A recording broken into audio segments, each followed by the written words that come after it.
Afternoon, and thank you for joining us today. I want to welcome you to the fourth and final presentation of the IO Psychology Workshop Series. The topic today is on resume preparation and cover letter writing. Now I'd like to briefly introduce your speaker, Dr. Elliot Lasson. Dr. Lasson is Professor of Practice and Graduate Program Director of our Masters of IO program with decades of experience in IO and human capital. During that time, he has worked in the private, public, consulting, nonprofit, and higher education sectors. Dr. Lasson's expertise in careers and job search and has been sought after research nationally about employment and workplace topics. He has been featured in recent media appearances on Maryland Public Television, WBAL Radio, and Fox 45 Baltimore. His articles have appeared in the Baltimore Business Journal, Yahoo, Finance, and Huffington Post. Dr. Lasson earned his BA in psychology from UMBC. He then went for his MA and PhD in organizational psychology from Wayne State University in Detroit, Michigan. Dr. Lasson holds certification as a senior human resources professional from the HR Certification Institute and SCP from SHRM. In 2009, Dr. Lasson was appointed by Governor O'Malley to the Governor's Workforce Investment Board, where he served for 5 years. Dr. Lasson has mentored many students in their careers, facilitating internships and job opportunities. Students consistently reach out to Dr. Lasson years after graduation to ask for career development guidance or merely to check in. We hope that you enjoyed the presentation, and without further ado, I'd like to turn over this session to Dr. Lasson. Thank you, Maggie. I hope everybody can hear me properly. As Maggie mentioned, today is the last of our 4-part series that I was happy to develop and bring to the community of IO, aspiring IO professionals, current professionals, alumni. It went out sort of broadly. Thank you very much for listening in, and hopefully today's session will also be somewhat informative in your career development and just very pragmatic job search efforts. The way that this series has been branded is to be very pragmatic, very practical, and as we are in a virtual reality right now, where everybody is working remotely from home, and the world still goes on, and people are still looking for jobs. Believe it or not, the companies are still hiring, and especially for those of you out there who are planning on graduating next month and entering into the workforce or exploring opportunities in the workforce, this series is really meant to address that population, in addition to others who may be at different points in their careers. So today's topic is called resume preparation and cover letters. I'm going to be using the PowerPoint, so hopefully you have that in front of you on the screen. What I hope to cover today, and I'll be sharing some examples as well, is to talk about the role and significance of why a resume is important and why a cover letter could be informative in the job search and application process. I'll try to give you some best practices from my experience in what makes an effective resume. There's some things that come up when writing resumes or when revising resumes. I'll try to address that as well. And finally, to talk about things that make for a strong resume, as well as the opposite, some turn-offs that are don'ts in resumes and cover letters. So to date, we've talked about the job search. We've talked about preparing for job interviews. We've talked about professionalism when one is searching for a job. It's the first foot that is put forward when contacting an employer is either going to be an application, which we won't be spending that much time on today, or a resume. And we'll spend a little bit of time talking about the federal resume, which is really a different creature altogether in how to format that. we're going to be focusing for the most part on jobs for which a traditional resume is presented. So that is your business card plus, if you will. We talked about that in the context of an elevator speech. That's kind of also a part of your brand, but that's more verbal. This resume that we're talking about is something that is on paper.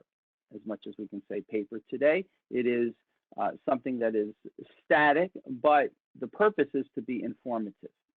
Let's talk about why why it's important to have an updated resume.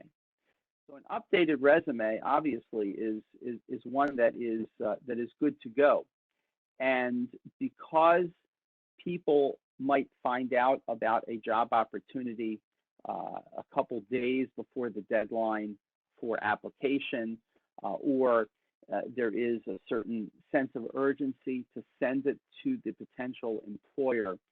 Having an up-to-date resume rather than one that you haven't really updated in a couple of years, and then it's going to take some work. Having an updated resume that is ready to be presented is really an important part of any job search. Now, there are ways of creating or taking from a template. I'm sure everybody here on the call knows what a template is. Talk about both a template and a general framework for how to present that information. Because a lot of people, and I've seen a lot of resumes over the years in some of the work that I've done, especially leading a nonprofit workforce development organization, where a good part of that was spent in hands-on resume editing and counseling, and it is quite a bit of work. And what I'm hoping to do today, in terms of my objective, is to present you with the tools, the templates, the materials, the framework for what makes an effective resume. And that applies in general, but it also, we're going to talk about some specific things that one can do within the field of IO, perhaps buzzwords that can be used in a resume to make it more effective. And that's really the goal. The goal is to have a resume that is going to be effective, operationally defined as one that communicates to the potential employer what you bring to the table, what you offer by way of education, experience, technical skills. Let's talk about the resume, different formats that can be presented. And the most common style of resume is chronological. Okay, so a chronological resume simply is where you have the job experience that starts with the most recent position and then goes to the least recent position that one has held. So it's chronological. It's in order of the date. So the most current job, if one is currently employed, is going to say something like, let's say, 2017 to present, or 2017 to current. Does anybody know what a functional resume is? And maybe if you can type it into the chat box, what do we mean by a functional resume? Anybody want to take a stab at a functional resume? Okay, Maggie, thank you. Focuses on the skills and experience rather than the chronological history. Correct. So there might be a chronological record at the end of the resume, but here it's trying to organize, as I used before the phrase, what one brings to the table in terms of competencies. So we can look at, from job analysis, terminology, we spend quite a bit of time talking about KSAOs and competencies. So if, let's say, somebody has experience as a consultant, so consulting would be part of that functional list. HR administration, could be part of that list. You can get into maybe some of the buzzwords that I'll present later. Talent management, talent acquisition could be an example of what one would have on a functional list. So it wouldn't just be those terms, it would be those terms fleshed out with experience that would be across employers. And a hybrid is kind of a combination of both. So let me make it a little bit more concrete. Let me see if I can share. So I will make these templates and these materials available. Essentially, they're going to be 2 Word documents that I can share. We can figure out how to way to share it later. But the first example is one of a chronological resume. As you can see, the very top of the chronological resume, really any resume, has the person's contact information. So let me since we have it up on the screen, I mean, I could address it later, but since we have it up on the screen, let me just address it now. And that is the information at the top is not necessarily trivial because it has one's name, it has one's address, and we'll talk about the importance of having an address. Well, I'll mention it now very briefly, that especially if one's applying for a job that's not virtual. Now, a lot of jobs have gone remote, but if somebody's applying for a job that's not virtual, so the address should be somewhat local to where the position is. If one is planning on relocating, it might be a good idea to figure out a local address where you might be staying, at least even if it's temporary, because companies, if they see an address outside of the area, they may wonder about relocation costs. So having a local address is a good idea. Contact points. The contact points having a phone number, a cell number, and that you have a voicemail set up that you set up on that phone. There's nothing more of a turnoff than if I am trying to reach out to John Doe and this number does not work, does not accept email, it's the wrong number, and it could be not only a turnoff, but it could be an impediment to a job opportunity. I want to be able to reach the person, if not leave a message at this number, a voicemail message, and that voicemail message should be returned at the earliest opportunity. I have the email address on the right side as well as the LinkedIn profile, which is always a good idea if you have a LinkedIn profile. And I'm not going to go into the importance of having a LinkedIn profile here, but suffice it to say that many employers, when they're researching a potential employee or candidate, they are going to go to the person's LinkedIn profile to see not just the static information on the resume, but the LinkedIn profile is often more dynamic in that it has what the person has posted, who the person is connected to. So if you have a LinkedIn profile, it's a good idea to include it in the resume. And you see, we'll come back to this in a little bit, but the very top has a profile, which is more or less a summary. And this is not an IO resume per se, but the structure of any quality resume, I believe, should have a profile or summary at the top that would be akin to what we refer to as kind of an elevator speech or elevator pitch. That is one that gives a summary of the person's background. And then, of course, you see the various employers, the location, the job title, and the years where that has taken place. And each of the elements below are bullet points. This is in present tense because this is the position that the person currently has.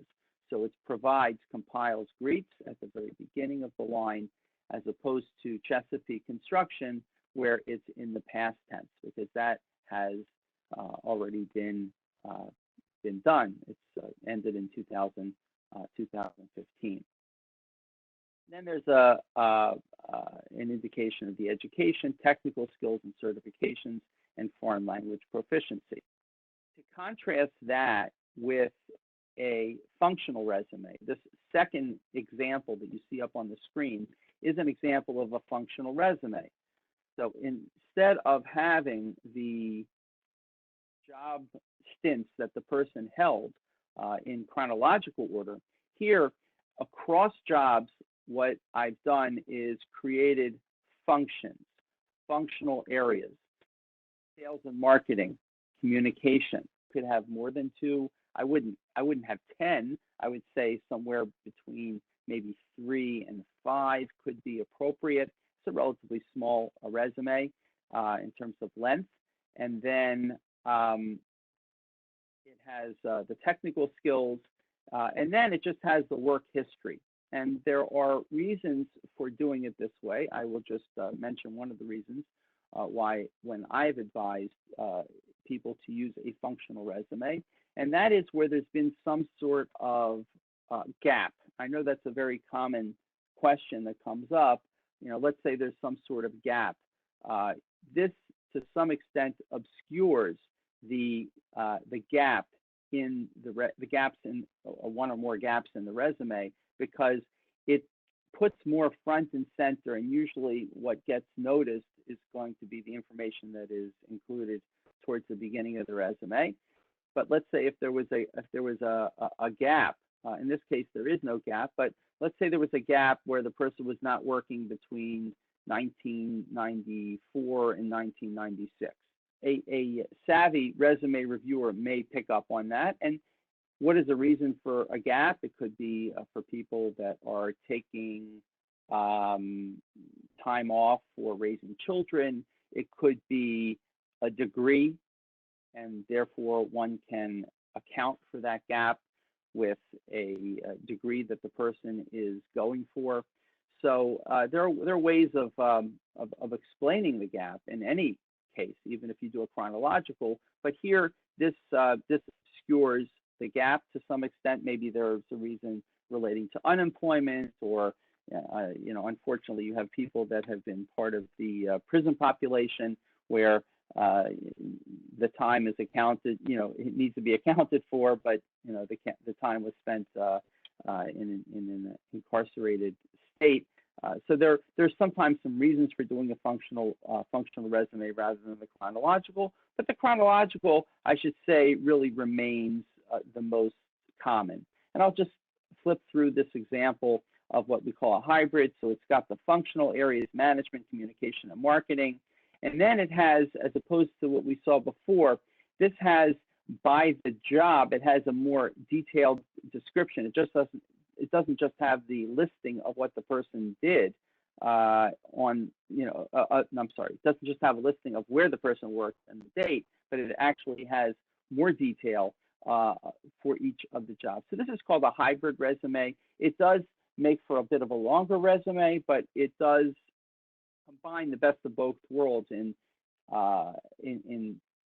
encapsulating what the person's competencies are, as well as some specific detail about what the person performed on the job. The last that I'm just going to throw in here probably does not apply to most people that are listening to this.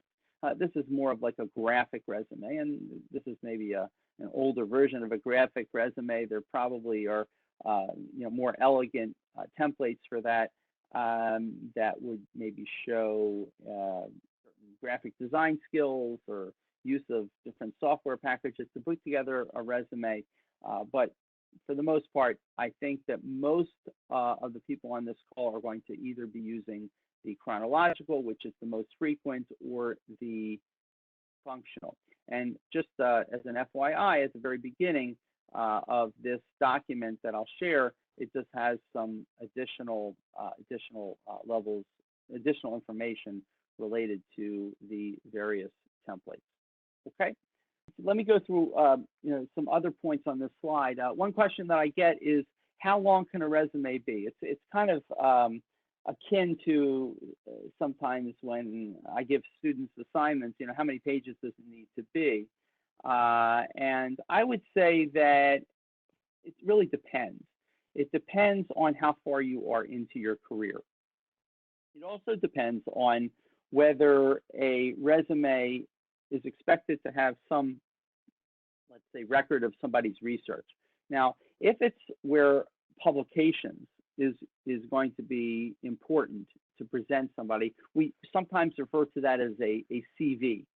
So a CV is the style of resume that's typically presented for academic positions that would likely have publications and conference presentations on it. So those are going to tend to be longer. But in the absence of that, for an applied practitioner position that you would use a typical resume for, the length of the resume really depends on how deep into your career you are. I am not a believer that a resume can only be one page. A lot of people will say, well, nobody has the attention span to read through anything that's more than one page. You kind of have to cut to the point. I would say I would give the reviewers a little bit more credit than that. And it really depends on where you are in your career. I mean, we have students, some students of ours have quite a bit of job experience in our program at UMBC. So it's possible that a resume could have 2 pages. Now, what types of jobs does one put on the resume? And that really also depends. I can't give a blanket answer, but I would say that if somebody had a job as a camp counselor or a lifeguard when they were in high school or college, generally speaking, that's not something that you want to put onto a resume. I would much rather use that same space on the resume for an internship or practicum or capstone presentation instead of putting something that is historical yet not necessarily relevant to the job that the person is applying for. So whether to go with 1 page or 2 pages, in some cases, somebody who's deeper in their career might have more than 2. Now, it's also possible that a person has a LinkedIn profile that there might be some additional jobs that aren't in the on the resume. And generally speaking, by the way, a LinkedIn profile should essentially mirror what is on the resume. It's really the same information, just conveyed in an electronic way. Obviously, there's more things that you do on LinkedIn as far as posting and sharing and all that, but the background about the person, the jobs should in fact be the same as the resume. Okay, so just wanted to put that question to rest. The aesthetics of the resume. When we talk about the paper, there are still situations when one is presenting a hard copy resume, and I recommend that, especially if there may have been any sort of edits to a hard copy, to a resume from the time that the person applied to the time that they actually have an interview, there's reason to have a paper hard copy resume, and just make sure that the paper is reasonable. It's not like paper. Well, I don't want to say paper thin. That doesn't sound right. It's not overly thin. It's a quality paper. That one is using a professional font. Don't want to use anything that's too casual, and the print should be a decent printer. Should be one where the toner has been on its way out for a while. Just pay attention to the way that it looks in terms of the spacing and margin, especially typos. When I look at a resume, the very first thing that I look at when I eyeball it is, are the columns or the margins, are they aligned properly? Is there anything that's kind of sticking out of the margin? Because that just demonstrates a face validity of the professionalism of that product. You should have a common font throughout the resume. You shouldn't be changing fonts. most resumes are going to be submitted electronically, and the two acceptable formats today are going to be either Word or PDF. And sometimes when you are working on your resume, you thought you had it right, and there's something in the formatting that may make it look off. But one way of kind of freezing that format as you see it on the screen is by saving it as a PDF, and that way it ensures absolutely, kind of like a digital picture. That's exactly what PDF portable document format really was meant to be, so that it would be it would look the same, have the same appearance across platforms, across Mac or Windows PC. So PDF might be a more reliable way to do it. In Word, you can also save it as a PDF, but a Word resume is common, especially because a Word resume is the format, the platform in which one makes edits, and so you don't necessarily need to save it into a PDF unless you really want to make sure. The inclusion of references, that's a question that I get. I would say that generally speaking, one should not include references in the resume itself. One should have a separate page of references. Now, obviously, who are references? Those are people that can speak positively about you from a professional standpoint. And my recommendation is to have a current copy of your references that you bring with you to the interview.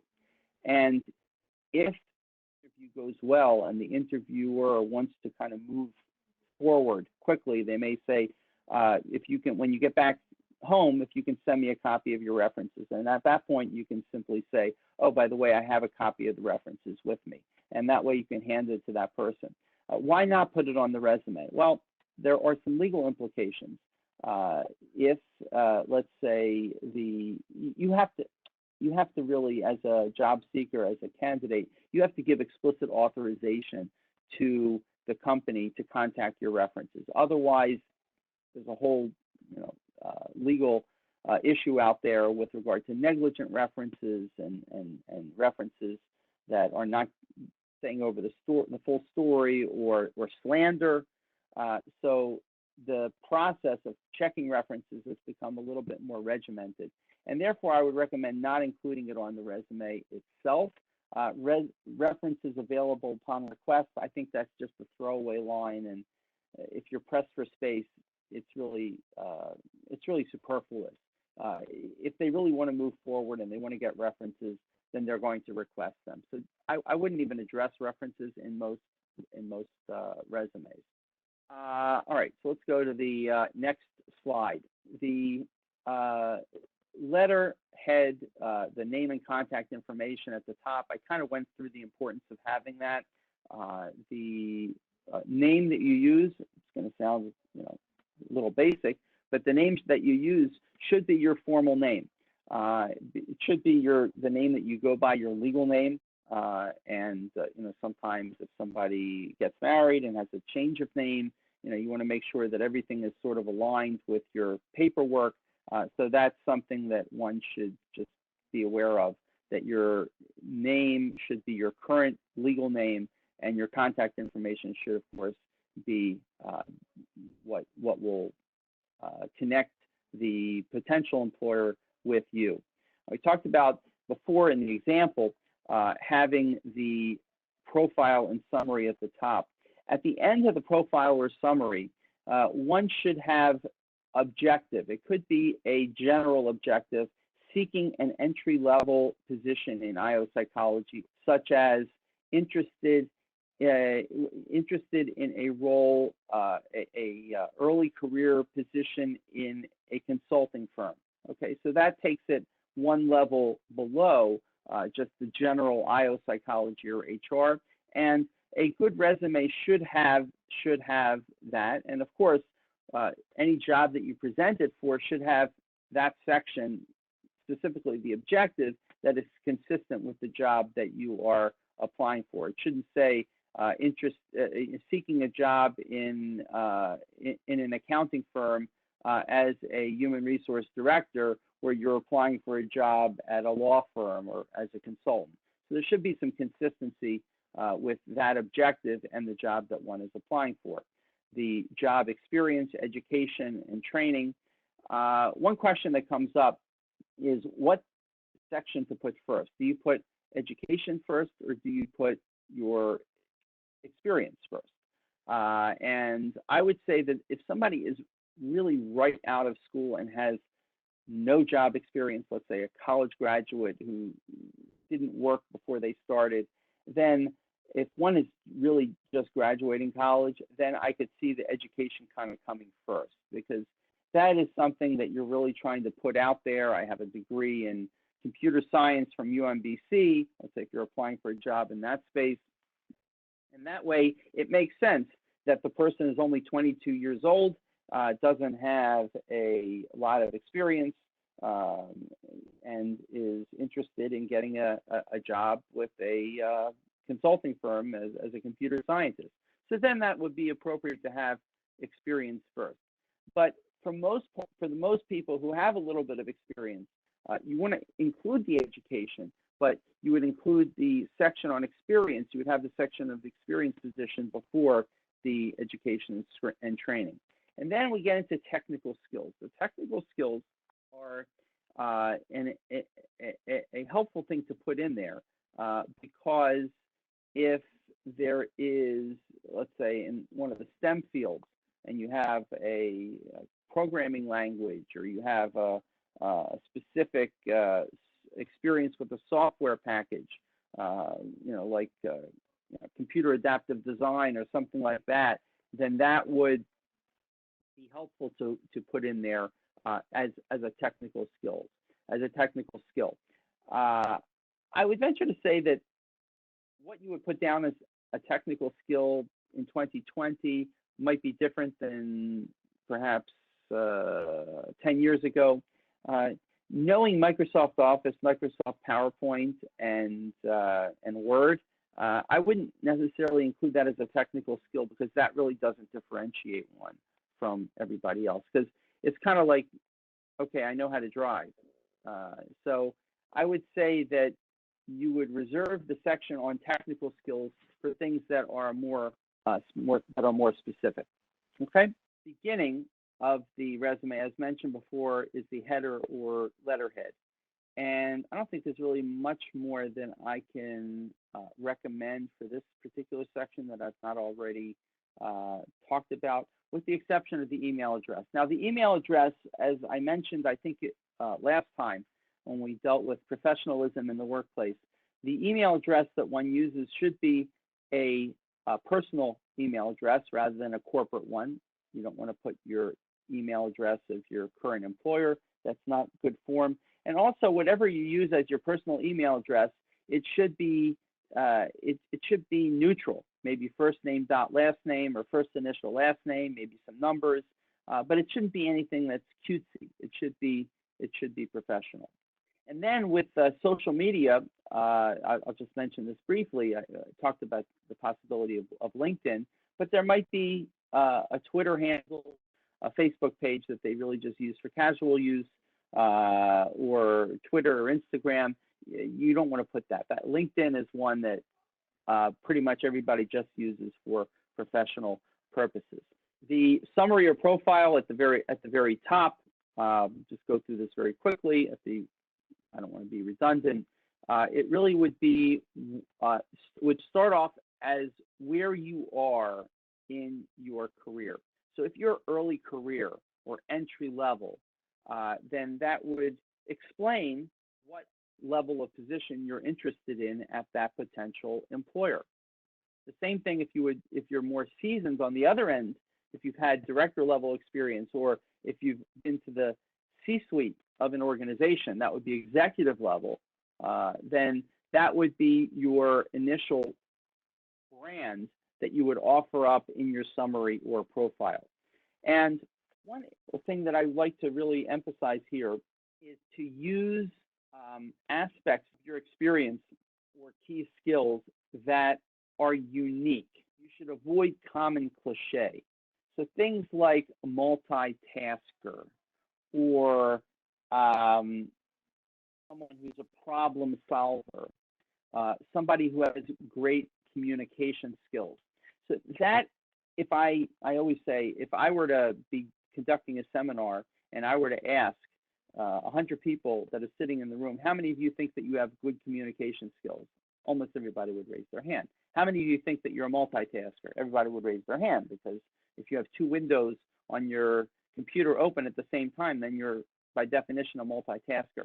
So try to avoid using in your description of yourself, both in your elevator speech or your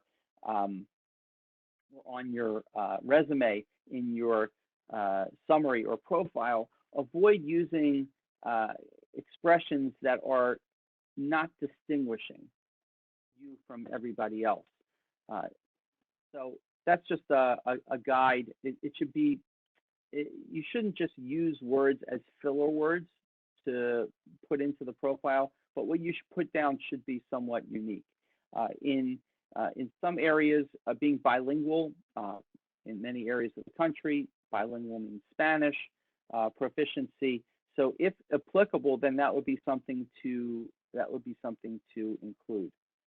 What about the work experience section? And I showed you some examples in the chronological format where you have the job, the title, the organization, and then below that you have your various bullet points. Now your bullet points should begin with an action verb. And for those of you who've taken job analysis, maybe specifically those individuals who were in my class in job analysis in the past, knows that a task statement should in fact have an action verb at the very beginning. And similarly here, because really what you're not replicating the entire job analysis that you've performed at that position, but you want to obviously put those things that are informative, those things that are significant about what you did there, and of course they should be put in the proper tense.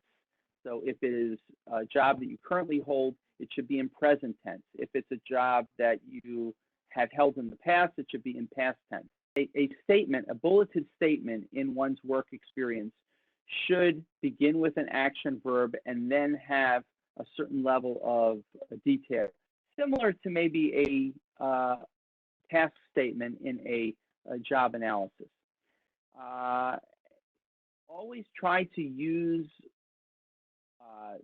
let's say, acronyms or industry buzzwords that show that you are in the game, so to speak, and instead of just saying things that are very basic, but showing that you have worked in that space. So if you are, let's say, trying to capture your experience as a consultant, so if you worked for a consulting firm, chances are you were an author on some RFPs, so RFP request for proposal, where you're trying to bid on a contract. So having words that are part of your bulleted statements that are industry relevant are going to be helpful.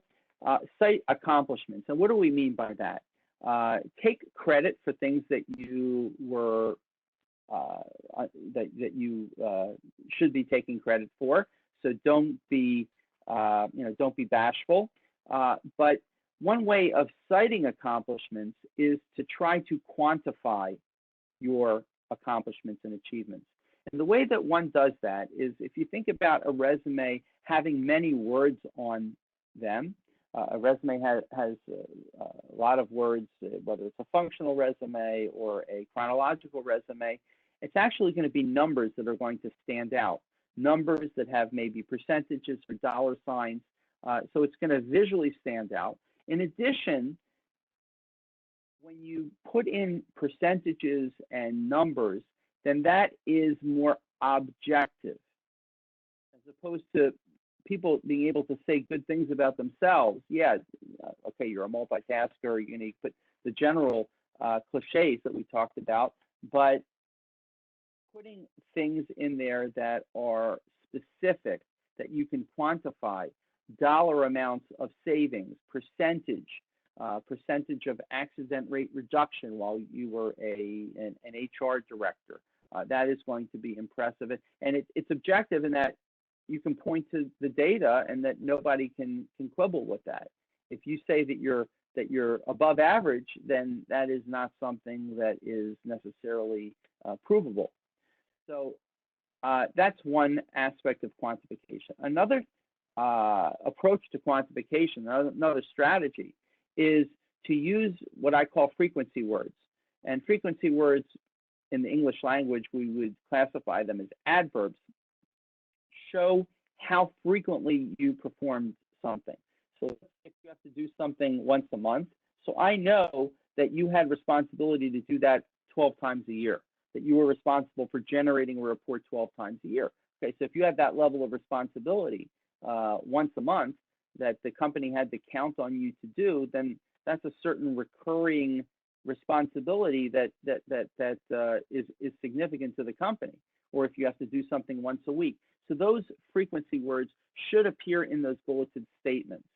Also, if you have supervisory or management responsibility, including the number of direct reports somewhere in that job blurb is going to show your level of responsibility, because not only were you a worker bee in doing certain things, but you also had responsibility for talent management of your direct reports.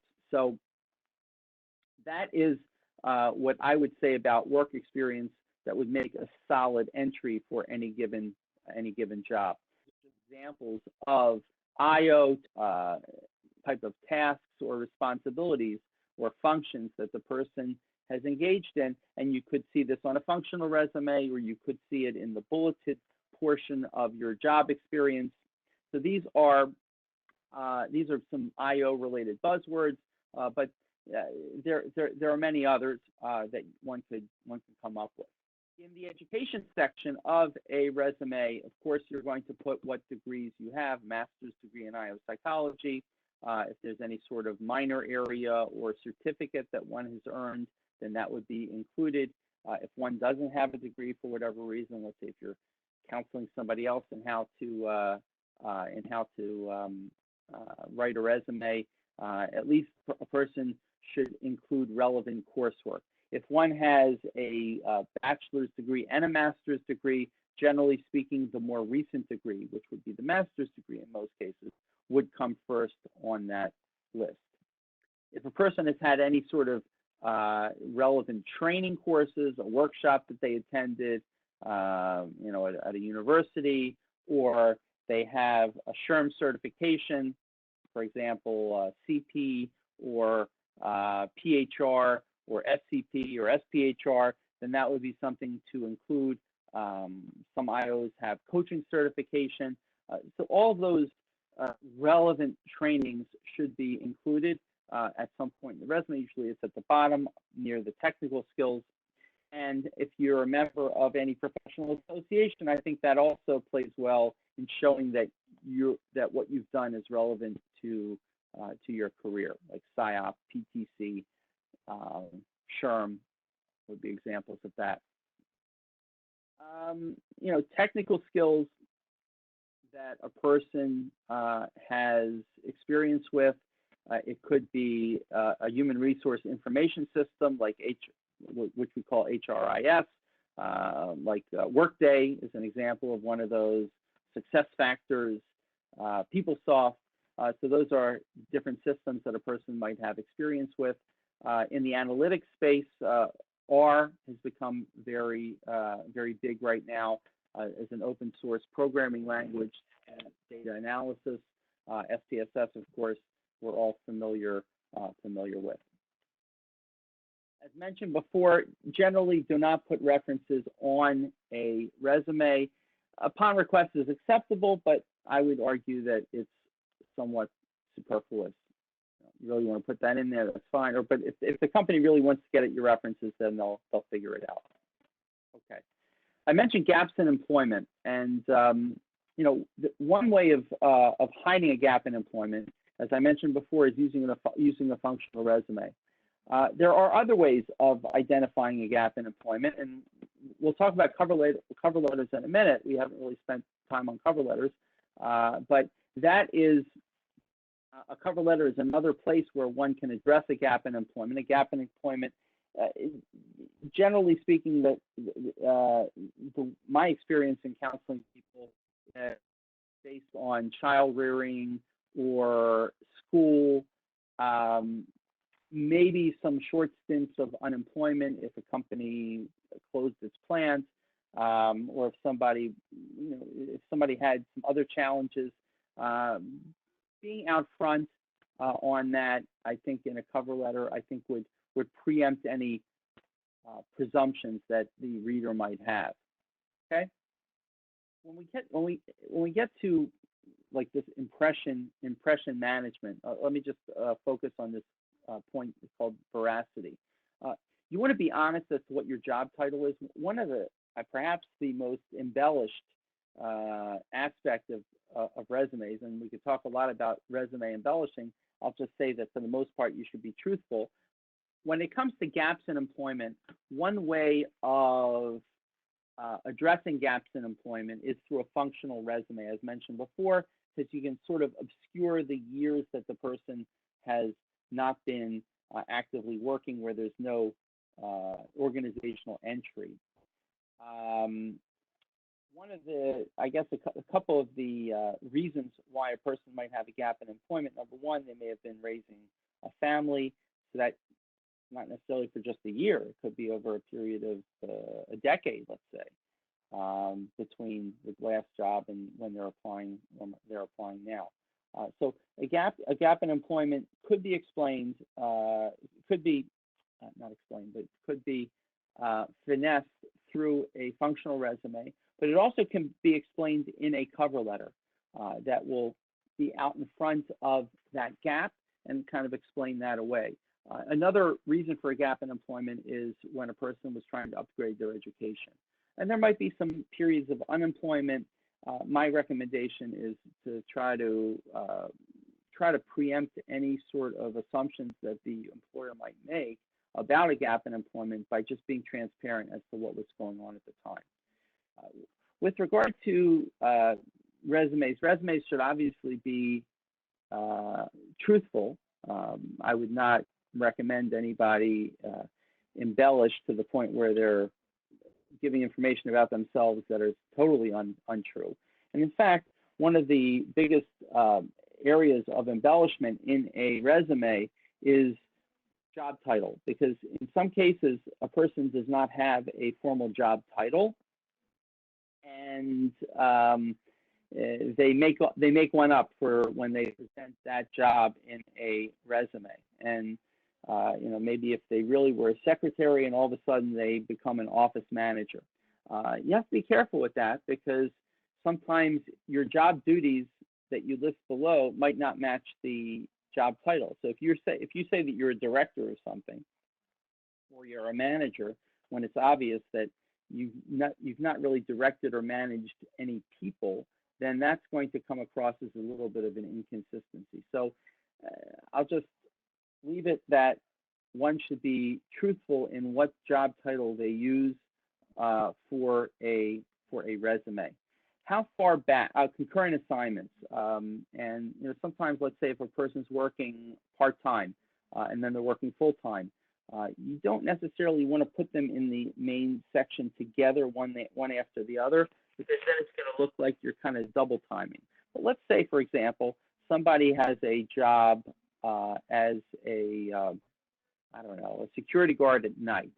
So that would not necessarily be in their main job if they had a day job.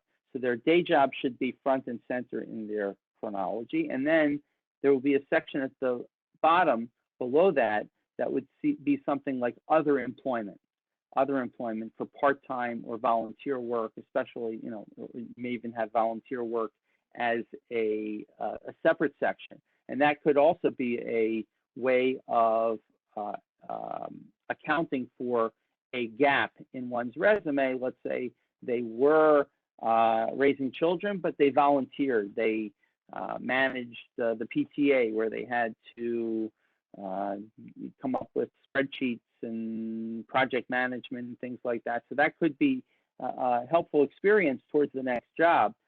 So have any like current assignments, you may want to break that out into either another section like part-time employment or temporary employment. Also, how far back does one go? That's also a good question. I would say that in most cases, I would only go back maybe 10 years. And for many people that I'm talking with on this call, that's probably your entire career up until this point. But I would say that if one held a job, as you get older, if you held a job more than 10 years ago, probably not relevant unless there was something about that job that is going to be pertinent to the new job that you want to just put out there. Specific job, and that's a job that you really, really want. Don't just take the most recent up-to-date version of your resume and present it as is. You may want to tweak it a little bit so that your resume kind of matches the job. And then if you have multiple formats, multiple versions of your resume, just make sure that you label them properly and that you don't send the wrong version of the resume for a certain job. So just be very careful. And if you've got an A version and a B version, just make sure that you know which one is the A version and which one is the B version before you send it, because sometimes you just throw it in as an attachment. You send it and you say, oh my gosh, that was the wrong version of the resume. So just keep track of that. It goes without saying, as with any type of written work, you want to make sure that you proofread it before it goes out. And also have somebody look at it, maybe a mentor or maybe somebody in recruiting that you know, a friend, a colleague that you know, to take a look at it before it goes out.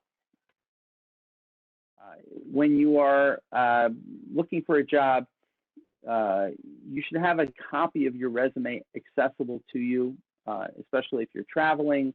You may need to submit a resume quickly, and you check your email on your phone, and you have a laptop somewhere, and you want to, if you have it on your hard drive or you have it on a flash drive that's not accessible to you, you don't want to spend time calling somebody to get into your house to put the flash drive in and send it to you. Yeah, you sometimes have to do that, but for the most part, have a version of your resume accessible to you at all times. Okay, I'll just mention one thing on work samples, and that is, in some cases, a relevant work sample, a link to a work sample is going to be helpful. They may ask for a writing sample in addition to a resume. So once again, you want to have that accessible as well. And once again, I wouldn't throw a writing sample or a work sample unless it was requested. But if it was requested, then you want to make sure that you include it. Okay. There might be a change to your resume since the time that you applied, and an updated resume would be appropriate to bring to the interview. And be conversant with your resume. You don't want to be caught off guard when somebody asks you a question where the answer kind of appeared on your resume. Where they ask you about what you did 2 jobs ago in 2015, and you say, I don't remember doing that, and it's on your resume. So you want to make sure that you're familiar with the resume that's going to be used at the time of the interview. I mentioned at the very outset, and we're going a little bit over time, but hopefully they'll be okay. If you have to drop off, but this is recorded. The federal job application is a very different process, and now it's done on USA Jobs.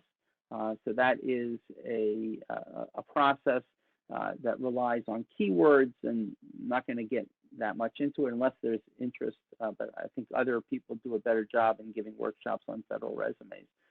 But that is a different resume. I just will say that I think when people just copy and paste directly from their regular resume into USA Jobs, it doesn't necessarily put them in good stead for that position, because it's a different format that's expected. Okay, so let's talk about cover letters because that is part of the workshop. And I would say that cover letters, uh, in some cases, are optional. In some cases, they still might be a good idea. But let me share with you. This is what I would call the anatomy of a cover letter.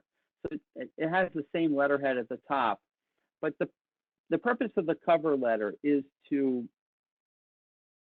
demonstrate that you are interested in a particular job. And the very first paragraph would be the identification of the position. Sometimes, the company is hiring for multiple positions, so you want to clearly identify it. And then in the next couple of paragraphs, the purpose of the cover letter is really to connect these circles, connect these dots, if you will. So the four circles are you, the job, your resume, and the organization in terms of how well everything fits, how well you and your experience fits with that particular organization. Okay, so it's really a good cover letter in the paragraphs after the first paragraph will be connecting those particular dots. And the most, I guess, significant dots that you need to connect are between your resume and the job. And what I would recommend is a somewhat of a deep dive into the job description that has been posted, and then try to figure out the 3 to 5 most important things from your experience that would be represented on your resume that you would be putting forth to that organization to show that there's a connection between something that you've done in a previous job and something that is expected in the job that you're applying for. So that, I would say, as the general guideline for those sections of a cover letter is to point out what those connections are. Okay. Now, there might also be in the next paragraph after that, I have paragraph 4, where I have any technical experience, any technical skills, or any, let's say if it's a nonprofit organization, if you have values that are consistent with those values of that organization, then that will also show organizational fit. So that might be something for paragraph 4. They may ask you for salary, and that would be included there. And then finally, paragraph 6 would be the closing. Try to be concise as possible. Obviously, the most detail is going to be in the paragraphs 2 and 3, but I would say that this could be included in an email, meaning it could be as an attachment, but it also could be in the body of the email where you're making a case for your candidacy for this particular job. In the next page, I have an example. I'm not going to go through this now because of the time, but this will be included as a as a resource, as a follow-up resource on this. Okay. This next slide really is just it's really just another form of what I just shared with you of connecting the dots. And once again, I have connecting the ovals on this slide, but I do think that really you need to look at the job in terms of what's required, especially if you have, let's say, experience in consulting and the job is for a consultant, a junior level consultant at a firm. You can say, as you can see from my resume, I did an internship, a paid internship or internship at Booz Allen, where I was engaged in 2 different projects. One public sector, one private sector, and then you kind of briefly explain that. Obviously, if there's more to be explained, they might ask you to do that during the interview. The parts of the cover letter, this kind of really goes with the format that I gave you. I would just say, once again, the bottom, based on the merits of your background. So you should be positive and enthusiastic, but don't don't be overly effusive or over the top. Okay. Some cover letter no-nos or blunders that I've seen where, let's say, you address the cover letter and you put the person's wrong name or wrong title. The person's a doctor and you put Mr., or you spell their name wrong. It really shows a certain level of maybe negligence in preparing that cover letter. Certainly grammar and spelling are going to be important. So proofreading, the same way we talked about proofreading a resume, you should be proofreading a cover letter or even an email if it's done in the body of an email. And if you just, what I've seen sometimes is, see resume, and like, okay, for what context? Okay, you just see resume attached. You need to be a little bit more descriptive, even if you're not going to be writing a full cover letter, but having some sort of abridged cover letter to present the resume, to have that context. Believe it or not, I maybe, in my some of my previous jobs and working with people that weren't as savvy, they kind of just said, see attached, and there's a resume, but it doesn't really present oneself in a professional, positive way. This isn't really the focus today, so I'm just going to talk about this very, very briefly. I would recommend that everybody just take a look at the blog that I wrote called After the Last Word. The URL is below, and that is something that one should write afterwards, even if it's not a formal letter, but an email that is thoughtful and shows continued interest in the position.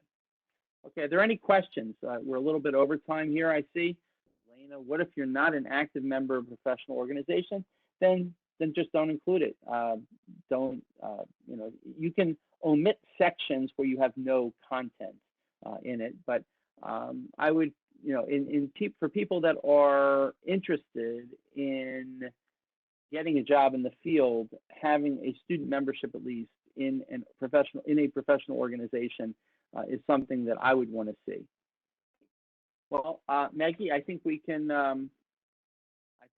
adjourn here. So if there are no other questions, this recording will be made available in addition to the slides and the supplemental materials that we went through. And I wish everyone health and wellness.